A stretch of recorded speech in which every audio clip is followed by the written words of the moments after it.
Hey guys, and welcome to the Working Money channel. Please subscribe, guys. It really does help with the algorithm, and a thumbs up never hurts as well. So can you believe this, guys? This is from BondCrypt XRP. He's posting this article here with regards to Joe Lubin and how he's defending the SEC amid the Ripple lawsuit. Now, Joe Lubin here seems to be one of the only ones supporting the SEC, and is it of any surprise, considering he is one of the co-founders of the Ethereum Foundation? Well, anyway, here's what he said. In a recent interview with The Information, Lubin, who is known as one of Ethereum's co-founders, claimed that the SEC chair Gary Gensler's demands for greater authority in regulating crypto are justified. He's, okay? The head of Ethereum's development studio says that the agency has a lot of legitimate arguments. And so the SEC may have legit arguments in the cases that are being discussed right now. This is Joe Lubin. This is a quote. While Ripple, the company, was sued by the SEC in December over its unregistered securities sales, Ripple is obviously accusing the agency of stifling innovation in the US. However, Lubin does not think that this is the case. I don't believe the SEC is trying to squelch innovation.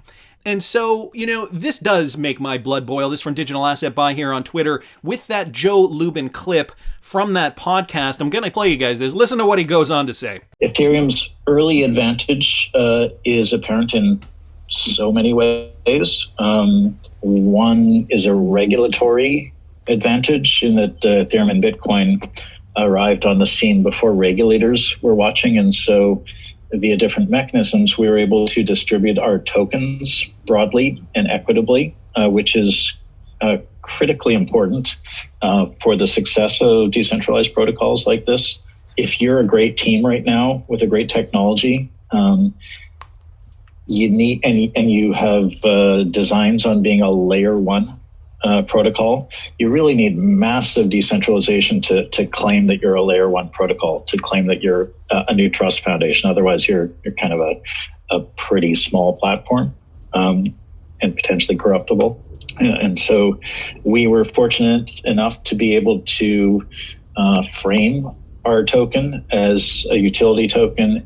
Okay, I'm just going to stop there for a second. Note how he makes a point to talk about the decentralization and how that is critical for being a token that would kind of thwart scrutiny by the SEC. All right, here's more. And get the excitement of the community of developers, entrepreneurs, users. A project right now, even if it's excellent, needs to incentivize its community to be excited about the token. And usually the way to do that is to say, hey, this token is going to appreciate by the agency of this group over here. By definition, that's a security. This is Matteo Leibowitz's distribution quadrilemma. It's not my construct. And so regulators are watching. So pretty much all the tokens need to be either introduced into the world in a convoluted fashion or are really just going to be seen as securities so that they can't be distributed broadly and equitably. They are being called VC coins. Oh, sorry, Jamie, or professor coins, and or worse names than that as well. Yeah, or worse names than that. So there is a clip from Joe Lubin there talking about what he thinks, or rather how he believes Ethereum has a superior structure, and therefore, and considering, they were one of the quote-unquote first on the scene, which we know Ripple and XRP have been around for longer than the Ethereum Foundation, how he sees their decentralization as being that kind of example of what the SEC is looking at in order to give them clearance, a pass. Of course, us in the XRP community, we know this is all hogwash, but I thought I'd bring this to you guys because it does tie in later on in the video. I'm going to keep going with regards to some legal aspects. We have some positive news with the Ripple case, but I wanted to bring this to you guys first. This is from Michael at Val5Links. And so even though some stablecoin providers perhaps thought they were on the right track for clearance, issuing their stablecoins, in this case USDC, USDC issuer Circle is cooperating fully with an SEC investigation. So the SEC has also now come down on Circle. We know back in September they also did survey Wells' notice to Coinbase. But Circle, the issuer of USDC stablecoin, has now disclosed in a legal filing that it has come under the SEC's scrutiny as well. In doing so, Circle confirmed that it is now being fully cooperational in the investigation.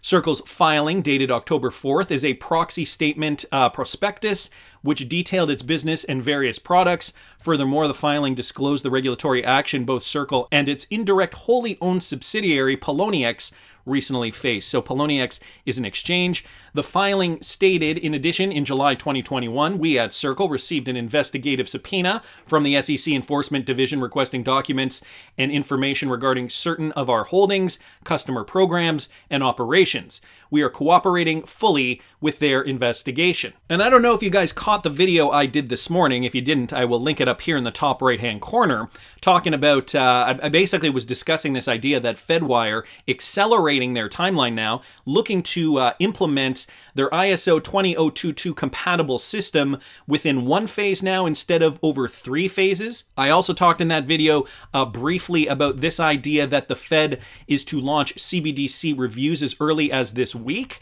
So it seems as though all this is happening kind of coincidentally, maybe not so coincidentally, all at the same time. USDC is a stablecoin, of course, competition to whatever the Fed's CBDC would be.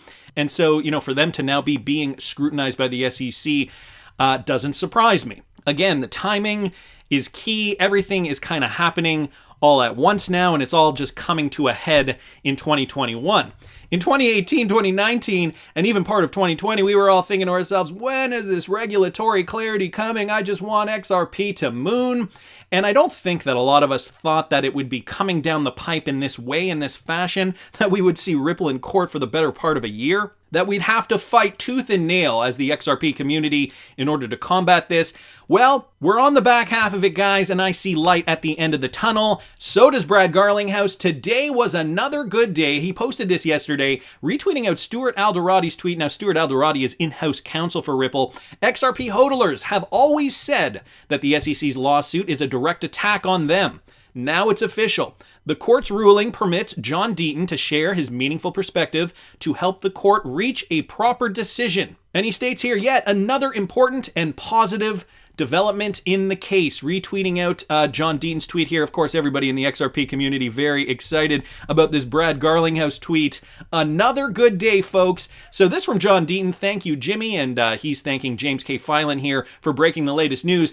Everyone in this community knows that Jimmy Filan is second to none when keeping XRP holders timely informed. This court decision was no different. Jimmy allowed Crypto Law US to post it first because he's not only a legal scholar, but also a gentleman. And so John Deaton here posting the news. Jeremy Hogan saying, in my mind, if Filan Law hasn't posted about it, it has not happened. Of course, we get all our information, all the breaking news from the Ripple case from James K. Filan here on Twitter. And an outpouring of congratulations to John Deaton here. Of course, this is a huge milestone, as Stuart Alderoty mentioned. And so to that point here, what is happening? Well, Reuters has also picked up on this story. A group of individuals who own digital tokens associated with Ripple Labs can now offer their meaningful perspective in the U.S. Securities and Exchange Commission's case accusing the company of violating securities law. And so for just a little bit of history here, the XRP token holders sought to intervene in March, saying they were de facto defendants in the case and wanted to protect their interests. John Deaton stood up for us, and today he is saying we are all granted amicus status today. This is what he wrote on Twitter, where the ruling was celebrated by cryptocurrency enthusiasts. So booyah, big news here, guys. And, maybe, just maybe, John Deaton's appearance on Fox News did not hurt either. Just putting it out there. As soon as the mainstream latches onto this, well, I mean, they already have latched onto it, but as soon as it gains momentum, I think that at that point, we will be pretty close to the end. So this is just another step closer. John Deaton here posting this. The list is not public, and your name and contact info will not be released. So this is just with regards to the over 22,000 defendants that he has accumulated over the last year and a half who wanted to be part of the class action lawsuit. He's saying that, because some people are just asking down here, is my info going to be given to the SEC? I don't want, I want to keep my info private. John Deaton saying we will not release anything without your consent. So for those of you guys following this and may have been wondering the same thing, and another one from Jeremy Hogan, congratulations, John Deaton and the XRP hodlers. You now have an official voice in the Ripple v. SEC case.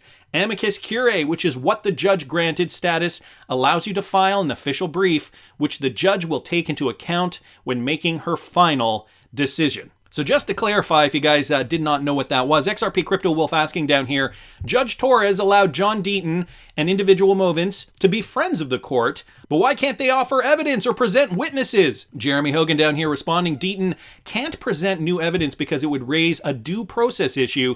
Ripple's side would be able to present Ripple's evidence plus Deaton's, and that's not fair. That said, there's no reason why Ripple can't introduce evidence that Deaton has found, etc. So a bit of a loophole there from Jeremy Hogan letting us know what could indeed happen in this case. And I mean, I would not be surprised if John Deaton now has a direct communication line with Ripple's lawyers to perhaps convey more evidence that would help sink the SEC's case. Of course, all the evidence that the XRP community has gathered is already there on Twitter and on YouTube, but maybe it's going to be the curating of certain exhibits that really could help Ripple's lawyers. Anyway, I do not know if John Deaton does have a direct line of communication to Ripple's lawyers at this point or not, but it wouldn't surprise me if at this point, now that he's gotten the official word, that at this point it doesn't continue to move forward. And did you guys also know that counsel for Ripple, Andrew Seresny, said that he was pleased with the judge's outcome for XRP hodlers?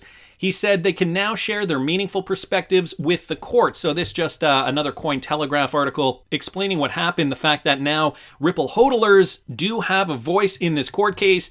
And I mean, again, I don't know if John Deaton does have that direct communication with Ripple's lawyers, but we are seeing that Ripple's lawyers are finding this out already. And so just to reiterate, Andrew Seresny, counsel for Ripple, said that he was pleased with the outcome for XRP hodlers who can now share their meaningful perspectives with the court. To be continued, guys. I have a feeling this is going to turn out fairly good for not only Ripple, but XRP hodlers as well.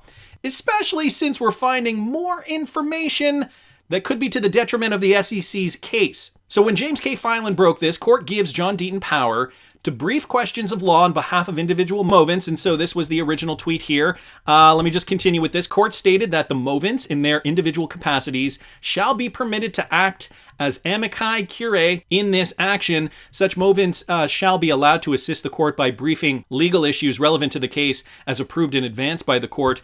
And then the court contemplates that such assistance will be most beneficial during briefing on dispositive motions, but may exercise its discretion to request or deny further application as appropriate. So again, a big congratulations from James K. Filan. But then down here, I saw Tag respond to this. So he is also saying a huge win for the XRP community.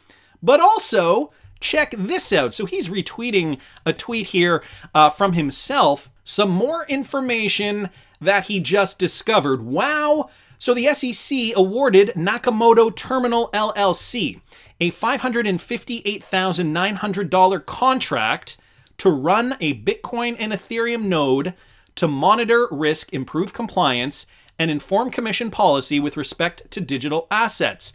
So this was a contract over $500,000 awarded to this company here, Nakamoto Terminal LLC, to run not only a Bitcoin node, but also an Ethereum node. Now we know there has already been data suggesting that the SEC did run a Ripple node years ago. We don't really know what the status is of that today, but we do know that years ago they were running a Ripple node as well. But here's what they're saying, okay, in this statement, the SEC, and then they give some detail of where they're located, intends to procure a commercial, off-the-shelf, enterprise-wide data subscription for blockchain ledger data to support its efforts to monitor risk, improve compliance, and inform commission policy with respect to digital assets. And some more info over here to this contract. Awarded vendors, Nakamoto Terminal LLC was awarded again $558,900. Base year plus 4 option years. Contract award date August 22nd, 2019. Now, while the SEC has taken action in the past against various other projects, it has maintained a quiet stance towards XRP. It did, however, announce that it was going to procure blockchain ledger data to support its efforts to monitor risk, improve compliance, and inform commission policy with respect to digital assets back in June of 2019. While the SEC does not run nodes on its own, it did acquire the services of Nakamoto Terminal Inc., and that Nakamoto Terminal LLC did not need permission from Ripple or any other entity to run a node. So this sounds as though Nakamoto is running as well, running an XRPL node, and it's stating straight away in this document here that they did not need permission from Ripple, meaning, well, I mean, the definition of that is decentralized. Am I right or am I wrong? Here's just some more information, guys, with regards to the coordinates on that. So Tag goes on to say, actually, let me read this. So Nakamoto Terminal LLC also runs a Ripple node. Guess where Nakamoto Terminal is located? And so this is where it gets really interesting. A 13-minute drive from the SEC down the street to 1100 15th Street Northwest. Nakamoto Terminal did not need permission to run a Ripple node, so the SEC sued Ripple, but also hired a company to run a Ripple node. Links below. Boom goes the dynamite. So Tag also giving us all the resources here, some of which are from official government websites like cftc.gov and sbir.gov, just to name a few. So running a decentralized node, whether it is Bitcoin, Ethereum, or the XRPL, seems to have been part of the SEC's plans from the beginning. I mean, we are seeing this company now, Nakamoto Terminal LLC, running these nodes on behalf of the SEC. We know exactly how much that contract was worth. And because of Tag's advanced sleuthing, we also know that it was only a 13-minute drive from the SEC office, and that Nakamoto Terminal did not need to ask Ripple's permission to run such a node. If that does not scream decentralization, I do not know what does. And also perhaps a conflict of interest of sorts. Well, I mean, it wouldn't be if the SEC wasn't trying to sue Ripple in court. That's just my opinion, but I want to hear what you guys think. Please subscribe to the channel if you haven't already. Like the video if you like the content I'm providing. I always love hearing your comments. See you in the next one, guys.